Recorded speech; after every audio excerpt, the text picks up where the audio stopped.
Kejari Bangka Barat ini punya inovasi posko pidana kerja sosial. Jadi dalam KUHP baru pasal 85 bahwasanya untuk KUHP baru itu lebih mengarah kepada pemulihan, bukan pemidanaan atau dendam, tapi pemulihan daripada si terdakwa. Ini kan juga bagian dari ide penerapan hukum yang humanis. Karena penjara juga tidak mutlak memberikan efek jera kan kebanyakan kan. Ada aja kan Ada yang aja. melakukan hal yang sama. Atau ada yang misalkan ya karena ketidaksengajaan dia melakukan pidana, ya kan, daripada di penjara mendingan dipulihkan. Betul. Banyak banget masalah-masalah yang diselesaikan sama Damkar. Gimana Dan kalau Damkar yang punya masalah? diselesaikan sama temennya.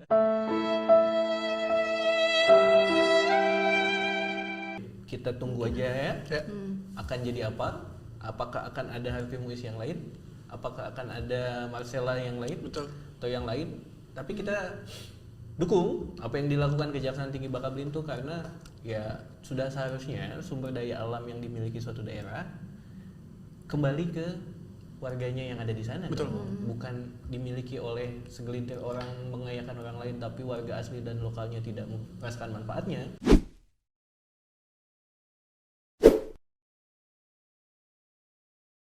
Mas Reza, ketemu lagi kita. Ada Amna juga.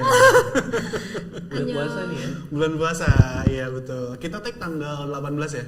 Iya. Ada yang udah mulai puasa. Ini tayang udah puasa. Ya udah puasa pasti. Ada yang baru mulai puasa tanggal 19, beda sehari. Mas Reza puasa tanggal berapa? Saya sebenarnya pengen puasanya barengan ya. Saya sempat kepikiran pengen bikin gerakan memboikot puasa 1 bulan kalau puasanya nggak seragam. Emang bener ya Mas Reza? Katanya kalau misalnya ada yang lebaran kita gak boleh puasa. Kenapa? Ya nggak boleh dong. Gak boleh ya? Nggak boleh. Kalau lebarannya di Arab Saudi gitu, masa kita nggak boleh? Kita harus ikut lebaran. Kayak gini kita sholat jamaah nih, kita jadi makmum. Imamnya peci hitam, itu nggak boleh. Kenapa? Masa imamnya peci hitam? Aduh, ya Allah. Gak masuk usia kita. Masa imamnya peci hitam? Gak masuk usia kita. Aduh, sorry. Imam itu harus orang yang membaca bacaan sholat, memimpin kita sholat. Masa imamnya peci hitam? Bener sih. Ya kan? Iya parah sih.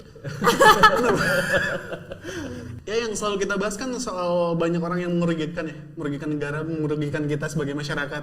Salah satu yang mau kita bahas di bahasan pertama ini adalah korupsi dana bos. Dana bos juga. Dana bos. Pendidikan kita kan udah dipotong ya. Buat efisiensi. Ini dikorupsi pula. Astagfirullahaladzim. Gimana kejadiannya? Di Takalar, di SDN Takalar. Gelasong Selatan. Gelasong Selatan. SMP. Oh, SMP, Galesong. sorry. SMP 2 Galesong SMPN. Selatan. SMP Negeri Galesong. 2 Galesong. Galesong. Namanya Iya. Galesong. Galesong, Galsel disingkatnya. Oh, aslinya Galesong Galesong. Selatan. Disingkatnya Galsel. Galsel. SMP 2 Galsel. Galsel. Galesong. Culture sih itu. Nyampe ya. Nyampe sih. Nyampe. Apa sih kejadiannya, gimana ceritanya? Gimana, Bang? Iya, jadi kejaksaan baru aja netapin tersangka Om, di kasus ini. Tersangkanya nggak tanggung-tanggung kepala sekolah sama bendaharnya langsung, 2 orang. Kepala sekolah. Iya, Astaga. Jahat banget orangnya. iya ini kejadiannya dana yang dikorupsi itu anggaran 2023 sampai 2024. Jadi belum efisiensi sih kayaknya. Ya. Oh, oke. Berarti masih banyak dananya ya. Masih banyak Tapi duit tetap sih. aja sih, ya kan dana pendidikan. Oh, berarti gitu. 2 orang. Iya, 2 orang. tersangkanya. Sejauh ini tersangkanya 2 orang. Yang mengusut Kejaksaan Negeri atau Kejaksaan Tinggi? Kejaksaan Negeri Takalar. Oh, yang Wah, mantap Takalar. Luar biasa. Takalar mantep. Nah, dugaan korupsinya sampai 319 juta rupiah. 319 juta. Kerugian negaranya ya. Selama setahun tuh 2023 Iya. 2024. Hmm, 319 juta. Wah. iya, wah, lu kalau kepala sekolah punya uang sebanyak itu, kira-kira mau ngapain? Beli nanas. 1 hektar. Iya, susah Atau ya, ternak babi? nanas. Flashback. Kalau yang belum nonton episode kita dari awal belum relate ya. Belum relate. Nonton kenapa ada ternak babi. Bener, ada nanas. Ya bayangin ya kalau misalkan tenaga pengajar gitu kan, Iya. kan kita tahu lah gajinya berapa. Tiba-tiba dia punya uang ratusan juta bahkan miliaran, dia tidak punya usaha lain selain mengajar. Kecurigaannya kan pasti ada dua, entah itu korupsi atau pesugihan. Benar. Modusnya apa sih? Modusnya gimana yang dilakukan oleh kepala sekolah dan tetangganya? Pokoknya ditemukan ketentuan apa namanya, si dana bos ini dicairkan tidak sesuai ketentuan. Jadi kayak ditemuin laporan pertanggungjawabannya nggak benar. Oh, laporannya gitu-gitu. berapa, yang aslinya Iya, berapa? Oh. Berarti ada dugaan ini, ada dugaan penyalahgunaan wewenang karena kan kuasanya ada di kepala sekolah dan Iya, bendahara ada ya? dugaan penyalahgunaan wewenang juga, dugaan penyimpangan anggaran, gitu-gitu sih. Nah, kerjasama lah kepala sekolah sama bendahara. Sejauh ini sih 2 ya tersangkanya. Tapi biasanya sih emang kayak gitu kan, Memang di kayak Japet gitu kan di beberapa cukup sekolah. sering kan ngangkat dugaan korupsi dana bos. Dan Waktu biasanya itu. memang biasanya ya, tidak Biasanya, semua yang kita temukan itu dilakukan oleh kepala sekolah dan Bendahara. karena mereka kuasa pengguna anggaran ya kan. Jadi dia bisa menentukan misalkan ini buat sini. Nah, dugaannya adalah digunakan tidak sesuai peruntukan. Misalkan Iya. harusnya beli nanas seharga 10 juta di tulisnya 50 juta misalnya. Oh. Ya atau misalkan siswa harusnya dapat berapa, tapi Iya. ternyata dicairin berapa, atau dipotong-potong ya kan, sampai yang harusnya dapatnya berapa malah nggak dapat. Statusnya udah tersangka. Iya udah tersangka. Oh, pantesan. Gue tuh pernah nonton video TikTok soal penempatan. TikTok banget anaknya. Yoi. Itu usia-usia kita lah, ya kan? Ya. Kenapa usia kita itu nggak melihat ke gue? Gue liat ke materi. Ya, gue pernah nonton video TikTok soal penempatan guru jadi bendahara. Banyak guru yang nggak mau di video itu. Biasanya alasannya Alasannya tidak disebutkan. Cuman gue mengambil kesimpulan dari cerita kita nih hari ini. Bisa jadi kenapa guru-guru ini gak mau jadi bendahara? Bisa jadi nih, kalau misalkan kepala sekolahnya jahat, ya bermain lah. Walaupun si bendaharanya gak mau misalnya, ya. Tapi kepala sekolahnya mau gimana? Ada oknum. tidak Ada semua oknum, orang. iya, gitu. Oke, common ya kayaknya kita beberapa kali mengangkat kasus ini ya soal penyimpangan dana bos ya. Ya, dan miris ya om ya, maksudnya dana bos tuh kan banyak apa namanya hak siswa Yes. gitu, hak Iya, masyarakat fasilitas juga. lah itu. Banyak siswa kan nggak bisa beli pulpen, nggak bisa beli buku, pasti itu sangat membantu kan kalau misalkan dicairkan. Tapi kalau diselewengkan ya bos itu kan lahirnya 2005 kan kalau nggak salah. Sekarang kan udah nyampe 21 tahun ya. Bukan hanya kasus ini aja mungkin yang dikorupsi terkait dengan dana bos ini.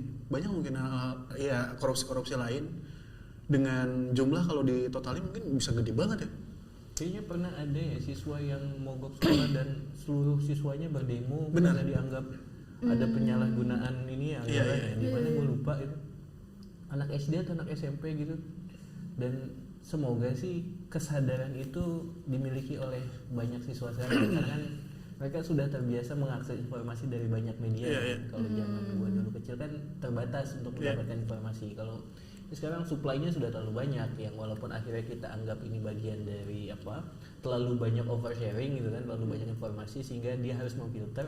Tapi apa yang kita lakukan seharusnya bisa memberikan harapan ya, bisa memberikan pendidikan. Yes. Bahwa kalau menemukan hal serupa ya sama-sama kita coba cek apakah benar atau tidak. Tapi satu sisi juga kita berharap sebenarnya tunjangan buat tenaga pengajar itu jadi hal yang prioritas, Betul. bahkan ditingkatkan. Betul. Belum lagi guru honorer kan yang nilainya jumlahnya luar biasa banyak, tapi gajinya sedemikian kecil. Kalau kita anggap misalkan dia gaji 1,5 juta per bulan, ya sih hidup di Jakarta 1,5 juta apa sih? Ya. Walaupun nilai ukur tidak miskin itu 25.000 satu hari kan, tapi kan kalau kita realitanya biaya hidup yang semakin mahal ya harusnya jadi prioritas. Jadi kan kalau misalkan pemerintah mencegah korupsi di lingkungan instansi negara, dia dengan menaikkan tunjangannya, menaikkan gajinya supaya hal-hal kayak gitu bisa diredam. Dan kayak di seharusnya- pengadilan ya om ya. Iya, seharusnya itu bisa dilakukan juga di lingkungan pendidikan. Iya, Tetap setuju, setuju. diprioritaskan kan. Jadi mungkin saja dia melakukan itu karena kekurangan, tapi walaupun tidak kita benarkan kan kelakuannya kan. Selain emang mungkin karena kekurangan, ya emang berhak juga sih guru ya kan buat dapet gaji yang lebih baik gitu. Layak kan? Yang layak. Apalagi kegiatan-kegiatan sekolah juga kan banyak ya. Masa iya kegiatan A misalnya guru gak dapat apa-apa gitu, apalagi di luar jam kerja misalnya, itu kan banyak. Ya kan seharusnya ketika apresiasi lewat gajinya sudah bagus, dia tidak akan mengutip dari hal-hal lain kan yang memberatkan siswa kan. Jadi gurunya fokus memberikan pengajaran yang bagus, siswanya juga fokus mendapatkan pendidikan yang layak. Akhirnya kayak gitu. Ya inilah sebuah lingkaran simbiosis lah. Oke, kita main apa lagi selain Dana Bos? Apalagi bang? Apa yang lagi rame di Jaksapedia? Bangka Barat sih, Bangka Barat, Barat. lumayan menarik nih. Tadi kan kita ngomongin korupsi ya, korupsi bos. Terus sekarang kita bicara soal inovasi. Nah, Kejari Bangka Barat ini punya inovasi posko pidana kerja sosial. Nah, pertanyaannya, buat apa sih Kejaksaan bikin posko ini? Daripada kita jawab sendiri, kita teleponnya aja kan cocok. Langsung aja. Cocok. Coba kita telepon Kajarinya. Pak Kajarinya tuh ini namanya Ahmad Patoni. Ahmad Patoni. Oh. Halo Pak Kajari. Halo, iya siap. Ini kita kita lagi tapping podcast nih, ada Evan, ada Amna. Kita lagi ngomongin soal posko pidana kerja sosial. Oke. Nah, kita nanya sebenarnya, kita sedang berdiskusi apa sih sebenarnya posko pidana kerja sosial. Jadi daripada kita jawab sendiri, kita telepon Pak Kajarinya aja deh. Oke, siap. Jadi posko pidana kerja sosial adalah pos khusus untuk proses penanganan perkara apabila putusan yang ancamannya 5 tahun ke bawah. Jadi dalam KUHP baru pasal 85 bahwasanya untuk KUHP baru itu lebih mengarah kepada pemulihan, bukan pemidanaan atau dendam, tapi pemulihan daripada si terdakwa. Maka kemudian dalam prosesnya adalah ketika tuntutan jaksa dalam melaksanakan pidana kerja sosial itu harus diawali dengan adanya asesmen dari dinas sosial yang dilakukan oleh penyidik. Kenapa ada asesmen? Untuk memastikan yang bersangkutan adalah punya kemampuan sehari-harinya seperti apa. Misalnya yang bersangkutan itu ini kerja kasar atau kerja administrasi. Itu untuk menentukan yang bersangkutan nantinya ketika ada putusan pidana sosial itu apakah dia harus kerja di cleaning service atau administrasi yang sekupnya lebih kepada tempat-tempat sosial. Nah, yang kedua adalah pidana sosial itu harus ada namanya aset tracing. Aset tracing itu untuk menarik, untuk mengetahui sejauh mana kemampuan finansial si terdakwa ini. Nah, kenapa ada aset tracing? Karena ketika perkara yang ancamannya di bawah 5 tahun ke bawah, itu nanti ada mengarah kepada denda. Denda itu harus berdasarkan kemampuan si terdakwa. Kalau misalnya kemampuannya dendanya itu 1 juta, berarti masuk kategori 1 atau 10 juta kategori 2. Kalau yang bersangkutan pengusaha, maka dia hukumannya dendanya lebih tinggi. Dan apabila yang bersangkutan terdakwa bisa membayar denda, maka dia lepas dari pidana kerja sosial. Tapi kalau yang bersangkutan itu mampu bayar, tidak mampu, mengatakan yang bersangkutan membayar denda 10 juta. Kalau dia nggak mampu, maka terdakwa ini akan menjalani hukuman pidana sosial, dan di dalam asesmen itu akan dituangkan. Dan di dalam asesmen akan dituangkan, di dalam tuntutan juga akan dituangkan, sampai putusan itu akan dituangkan yang isinya pidana sosial di tempat tertentu dengan waktu batasan tertentu maksimal 6 bulan, nanti durasi perharinya 3 jam sampai 5 jam. Itu nanti kemudian proses pelaksanaannya setelah ada putusan, kemudian kami jaksa dan pihak Bapas akan melaksanakan eksekusi. Kalau yang bersangkutan nggak mampu buat bayar denda, kita ambil yang terpidana itu, terus kita antarkan ke posko. pidana sosial yang sesuai dengan keputusan, misalnya di satu kecamatan yang bersangkutan nanti akan kita titipkan atau kita serahkan di tempat kecamatan itu untuk menjalani pidana sosial berupa menjadi cleaning service atau membantu di kecamatan tersebut atau di puskesmas tersebut untuk membantu puskesmas selama berapa hari, kemudian disesuaikan dengan kita pengawasannya itu dengan adanya grup WA dan berita acara, dan dibuatin laporan setiap jamnya mereka ketika mereka melaksanakan pidana sosial. Dan apabila yang bersangkutan tidak mau melaksanakan itu, maka terpidana ini akan menjalani hukuman pidana penjara. Begitu, Pak Reza. Ini kan hal baru ya. Apa sih yang mendasari Kejaksaan Negeri Bangka Barat bikin posko pidana kerja sosial ini? Apa sih yang melatarinya? Kenapa kami membuat adalah untuk mempersiapkan ketika putusan itu harus dilaksanakan, maka kita sudah mempersiapkan menginventarisir kira-kira nantinya pidana sosialnya itu akan berbentuk apa, apakah diterapkan di dalam lingkungan hidup atau diterapkan di dalam rumah sakit atau puskesmas.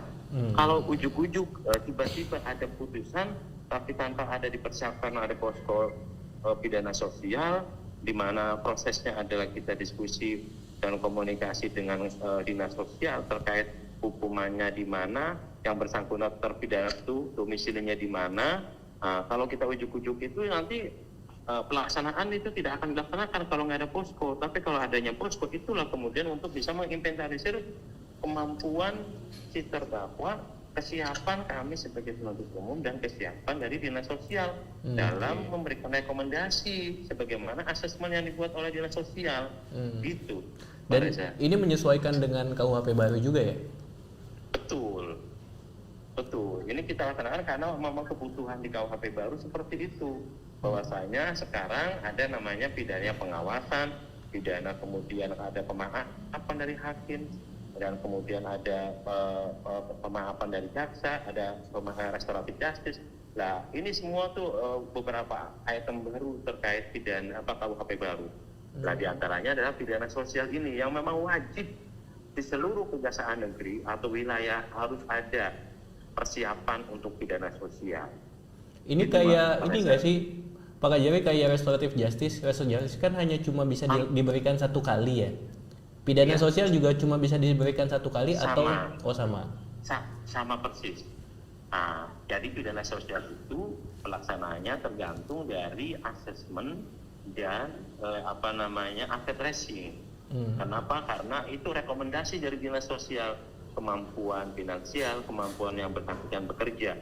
Tidak bisa orang kantoran harus bekerja paksa sebagai tukang buruh. Nah, berarti kan nggak bisa, maka disesuaikan dengan kemampuan daripada si terdakwa atau terpidana itu sendiri. Oke. Gitu, Pak. Cukup Pak Kajari, terima kasih banyak. Saya ganggu waktunya nih. Oke, terima kasih. Salam buat teman-teman Kejari Bangka Barat ya. Oke, terima kasih. Salam kembali Pak Om Reza, sehat selalu. Sehat selalu Pak Kajari, terima kasih. Gitu jawabannya. Langsung dijawab ya. Langsung dijawab sama yang punya. Jadi beda sama restoratif justice ya. Tapi instrumen yang lain dalam penerapan KUHP baru juga kan. Restoratif justice kan juga bagian dari instrumen itu kan. Tapi yang samanya ini tidak bisa diberikan dua kali. Evan misalkan dapat dipidana menjalani kurungan 3 tahun penjara dengan denda 5 juta misalkan. Terus Evan tidak mampu membayar uang dendanya, Evan akan diberikan sanksi pidana sosial. Sebenarnya apa yang kayaknya meniru ini ya, yang sudah dilakukan sama negara-negara lain juga ya, kayak di Amerika yang ingat gak ya, mobil tahanan pergi kemana terus bikin rel kereta api gitu juga kali ya, KUHP baru ya mungkin ya. Tapi menarik sih, ini kan juga bagian dari ide penerapan hukum yang humanis ke bawah. Ya, ada opsi lain lah ya selain penjara, selain denda. Karena penjara juga tidak mutlak memberikan efek jerah kan, kebanyakan kan. Ada aja kan ada yang melakukan hal yang sama. Atau ada yang misalkan ya karena ketidaksengajaan dia melakukan pidana, ya kan, daripada di penjara mendingan dipulihkan. Betul. Oke, menarik. Selain ini kita main apa lagi? kita ke damkar kali ya, karena kan damkar kan banyak banget sekarang lagi dibahas di mana-mana ya. Jadi solusi semua masalah gitu. Iya benar. Urusan cincin yang nggak bisa dicopot damkar, ya kan? Apalagi Amna? Ular masuk ke rumah. Damkar. Mas Reja ada masalah? Kesurupan. Damkar betul, banyak banget masalah-masalah yang diselesaikan sama damkar. Dan gimana kalau damkar yang punya masalah? diselesaikan sama temennya. Ini gimana Amna yang damkar ini? Ya, jadi kejaksaan baru aja menggeledah kantor damkar Om. Tepatnya di mana Bang? Sungai Penuh. Sungai Penuh. Iya. Itu kayak ngelemparnya di mana Bang? Kalau udah lupa di mana Bang? Di Sungai Penuh. Iya, betul. Sungai betul. Penuh itu Jambi. Oh, Jambi betul. Iya, di Jambi. Kejaksaan baru aja menggeledah kantor damkar.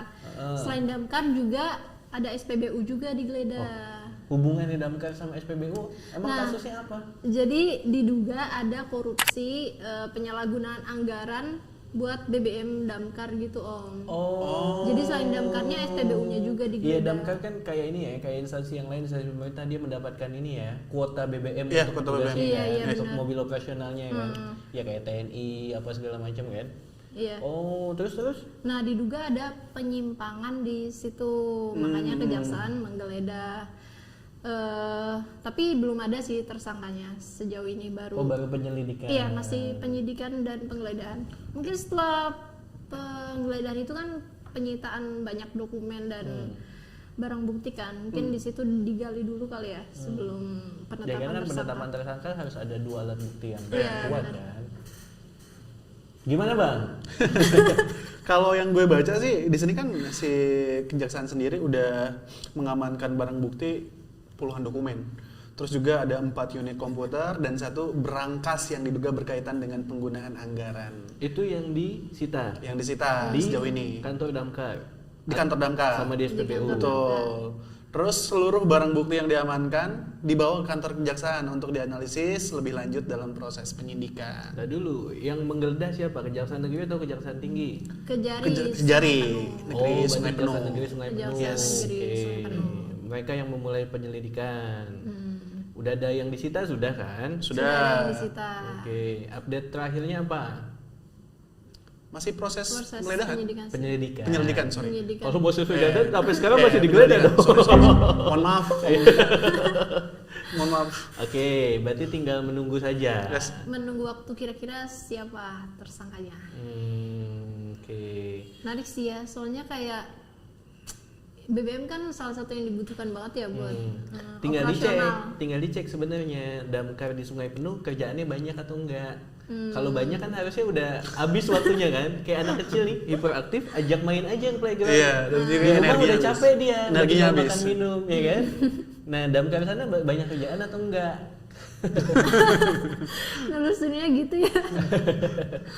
Ya ngomong-ngomong aja ya, biar Iya, bahasan kita bisa. panjang. Kan kalau mati angin tinggal gimana Bang? Tinggal apa Bang? Ini kita angkat udah Iya, ya. iya kita angkat di Jaksapedia. Rame nggak? Kita cek ya. Cek. Kita cek. Nah, ternyata yang komen 50. 50 yang komen. FYP tuh. FYP Itu di Instagram ya? Instagram. Oke. Ada yang menarik nggak komen-komennya? Ada nama yang selalu disebut Om. Selalu. Ya, kita Kenapa sudah disebut tahu ya. Si dia yang tidak boleh disebut namanya Dia ya? yang tidak boleh disebut. Ada yang request daerah ini dong, daerah ini dong. Oh, ya request itu banyak Iya. ya. Tapi harusnya jangan cuma request ya. Kasih ininya, kasih konteksnya, apa Oh, iya. masalahnya, dugaannya apa gitu. Kalau request doang mah kan bukan lagu. Iya, siapa tahu mungkin mengira kita tuh bisa. Ya, Jaksapedia tuh bisa. Benar. Sama ini ada orang yang perhatian juga nih sama kasus damkar ini. Dia bilang, mantap Min, saya dukung. Kasihan anggota damkarnya gak merasakan kesejahteraan, semua dimainin sama pejabat-pejabatnya. Titip, kalau bisa semua instansi damkar kelihatannya doang baik-baik aja karena anggotanya diam, takut akan intervensi. Perhatian dia, jangan-jangan dia keluarga damkar. Ada loh yang komen juga, uang gaji bapak saya belum dibayar loh, gitu. Ya Allah kasihan. Berarti kan mungkin ya emang ada masalah ya. Terakhir ada juga kan damkar yang viral di media sosial ya yang bahas soal apa ya, anggaran mobil atau anggaran yang apa di Depok gitu? Bukan Yang sih? di Depok Iya, ya, yang di ya Depok. kan lagi rame juga tuh waktu itu. Ya semoga ini bisa menjadi awalan untuk ke depan ya, semuanya ternyata dipantau oleh kejaksaan, oleh lembaga-lembaga hukum. Jadi hal-hal yang sifatnya minor dan mengarah ke koruptif ya hati-hati aja, tinggal nunggu waktunya aja. Apalagi damkar kan biasanya butuh alat-alat yang khusus gitu ya Om ya. Butuh alat-alat yang bagus. Kalau misalkan mau pemadam kebakaran tapi alatnya jelek Yang ya kan, paling urgent tuh setahu gua dikorupsi. soal tangga. Tangga ya? Iya, Oh, tangga yang ke atas itu ya? nggak semua damkar ya, koreksi kalau gua salah, tidak semua damkar punya tangga yang bisa nyentuh lantai paling atas. Lantai paling atas. Ya kan, dia harus nyambung. Problem itu sempat terjadi di Jakarta kalau nggak salah. Sekarang nggak tahu kondisinya gimana. Agak susah untuk dia menjangkau tempat yang paling tinggi. Harus masuk dulu ke dalam kan. Iya, itu problem tuh kalau dia sudah punya tangga itu kan bagian dari fasilitas dari penunjang pekerjaan kan. Kasihan juga damkar yang harus masuk kan, resikonya nyawa juga. Benar. Oke, jangan lama-lama, editor kita udah buang napas terus nih. Berharap sih. Oke, selanjutnya kita ke timah lagi nih. Timah. Timah lagi. Timah Apa lagi ini? coy. Bukan. Udah Dewi. Ini berbeda. Di sini ada penyitaan puluhan ton timah ilegal di Bangka Belitung. Bangka lagi. Luar biasa, wilayah yang kaya dengan timah ya. Timah. Tapi penduduknya Iya.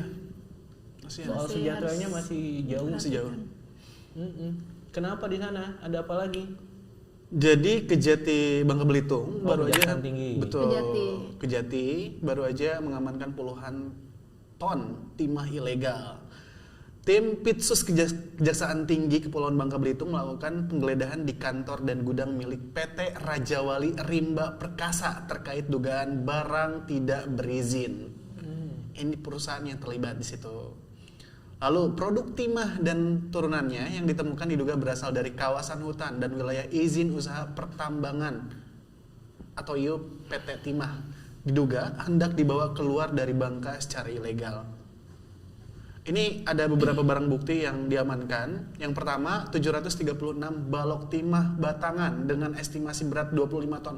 Wow, Ini tuh timah ilegal. ilegal. Oh, jadi dia melakukan aktivitas tambang itu secara ilegal. Ilegal.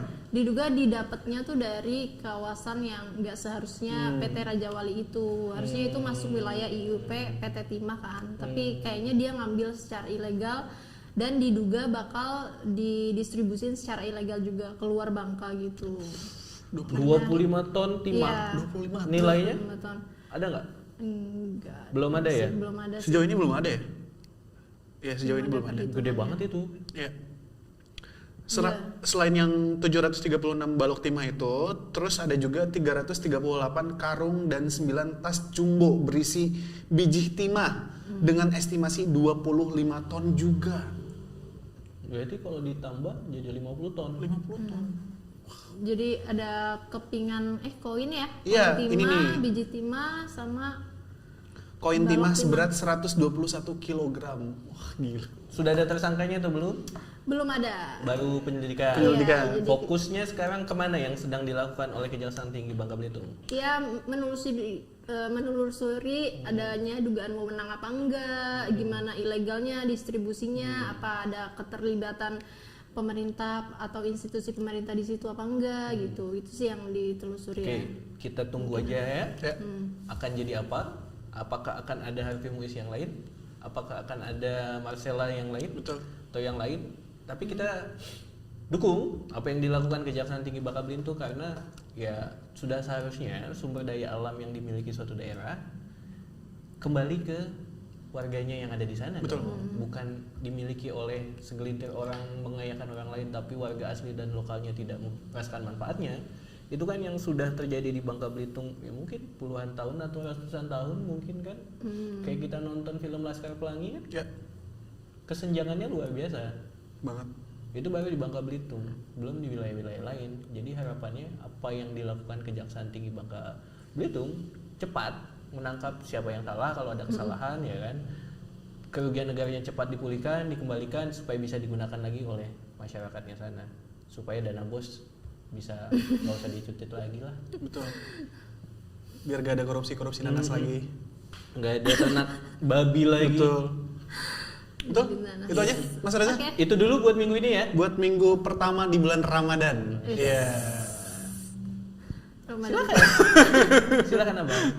Untuk teman-teman yang menjalankan ibadah puasa, selamat menjalankan ibadah puasa. Semoga puasanya lancar di tahun ini.